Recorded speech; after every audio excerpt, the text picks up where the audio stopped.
This is the third in a series on the power and psychology of language. I'm going to present a few examples of how people have distorted or changed language in order to deceive or manipulate people or to forward their own agendas. So the first example is the word problematic. Now, I use that term in my reports when I want to describe some kind of behavior that I'm hoping the person I'm writing about will read, and they're going to change that behavior. If I said they have some serious problem, blah, blah, blah, they're going to be defensive. They're not going to be that receptive to it. But if they hear that this behavior can be problematic and therefore needs to be changed, it's more of a soft sell. They might be more willing to try to make some changes because they're not feeling so put on the spot. However, ironically, many people hear the word problematic today and it's a buzzword. It means you are a problem, you are dangerous, you're a misogynist, you're a racist, homophobe, etc., etc. And when people hear that, automatically their schema of the person changes.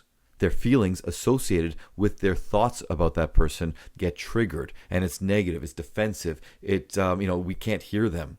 And so they've got no problem watching other people shut them down or just trying to shut them down themselves. So it's very insidious, and this is one of many examples of how language can really influence our behaviors.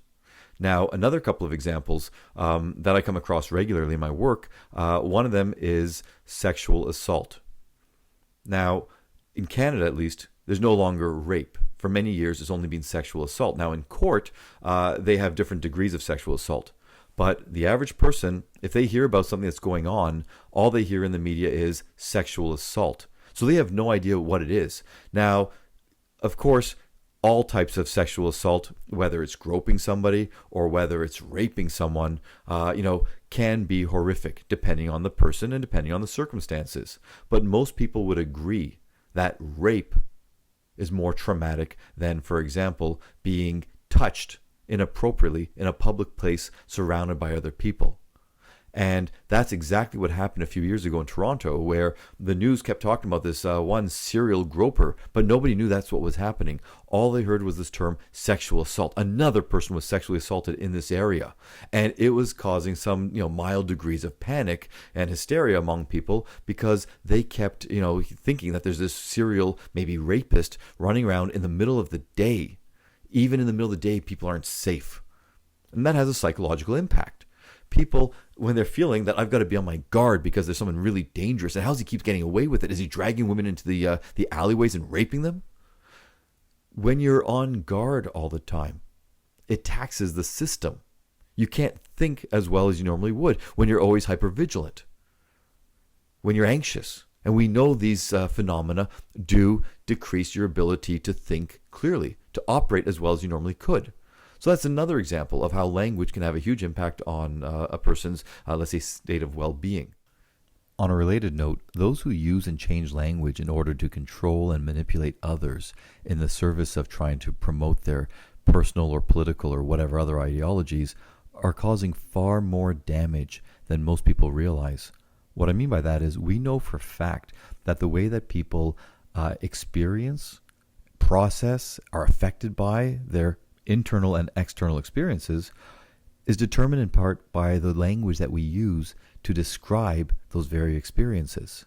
So whether it's the internal dialogue that's going on in the moment or the words that we use to reflect on our experience later, or if we're trying to share the story with others, that language is so important in determining how these experiences affect us, how we move forward with them.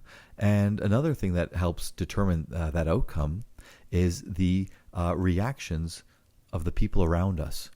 So as a simple example, I've got a cute little miniature poodle, and he loves kids, kids love him, but sometimes, he would get excited and he would jump up and he'd knock the child over.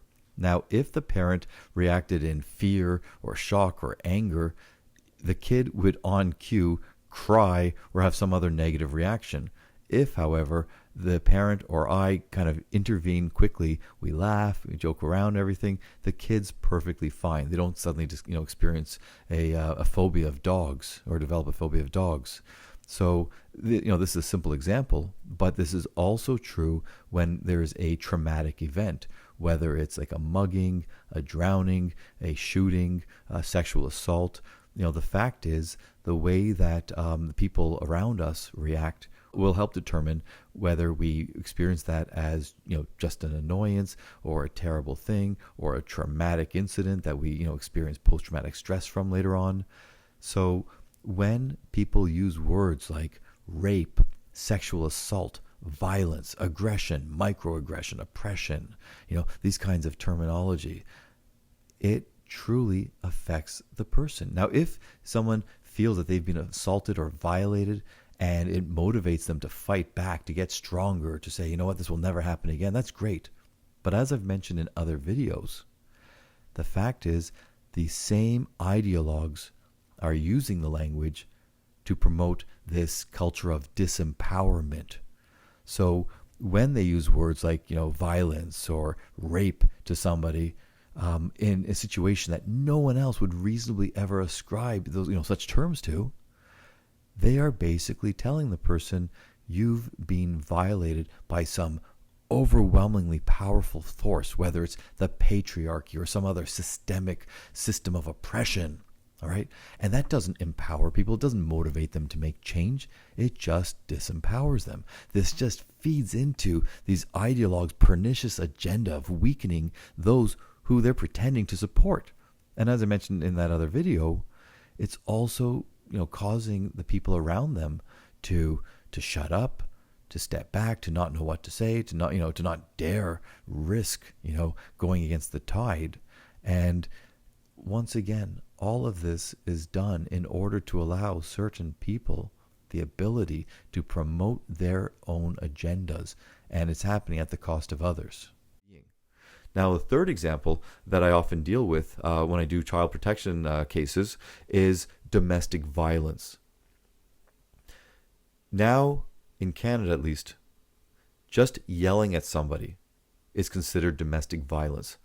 Of course, I'm not saying it's okay to yell at someone, but the fact is most people at some point in their relationship, even if it's a really good relationship, they are going to lose their cool and they're going to yell at somebody. And this is labeled as domestic violence, whether there's a child there or not. And I've seen this happen a number of times where I'm speaking to the worker dealing with a file, and they're talking about this person. And it's quite clear that they feel that this person's a monster because they are this horrific abuser. When I look in the file, when I check very diligently, I realize that didn't happen. They didn't beat their partner. They didn't toss their kids around. They didn't threaten their lives.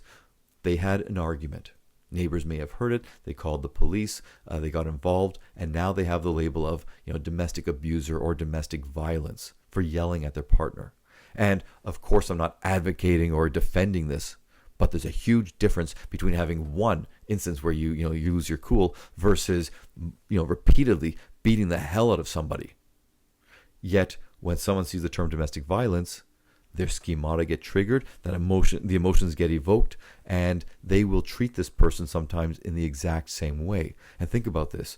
If this is a child protection matter, maybe the kids are in foster care. Maybe this is a custody and access case where one parent has the kids and the other parent has been, forbidden from seeing them for months and months and months because of this label. And they are trying to prove to everybody, I'm not a monster.